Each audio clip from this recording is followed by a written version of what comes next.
Survei Indikator Politik Indonesia baru-baru ini tampaknya akan menyudahi perdebatan para pengamat politik tentang siapa yang bakal menang Pilpres 2024, Pak Prabowo, Pak Ganjar, atau Pak Anies. Pasalnya, dari hasil survei lembaga yang dikepalai Pak Burhanuddin tadi ini, Pak Prabowo unggul jika terjadi head-to-head, baik melawan Pak Anies atau Pak Ganjar.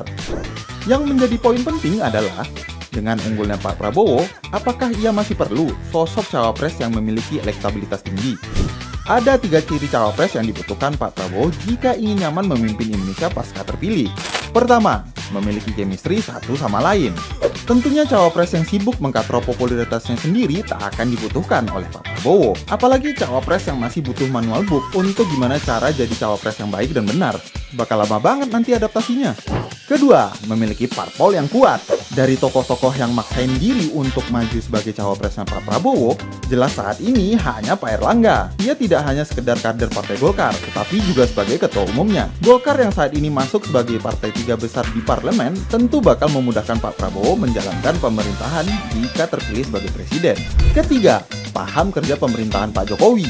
Pak Prabowo tentu ingin cawapres yang juga didukung Pak Jokowi dan paham bagaimana keberlanjutan program-programnya. Pak Prabowo dan Pak Erlangga sama-sama menteri andalan Pak Jokowi. Nggak perlu adaptasi lama bagi sosok sekaliber Erlangga untuk membantu Prabowo dalam menjalankan negara. Apalagi untuk meneruskan usaha Jokowi menjadikan Indonesia sebagai negara maju. Beliau hanya perlu sosok cawapres yang sejalan dan membuatnya nyaman.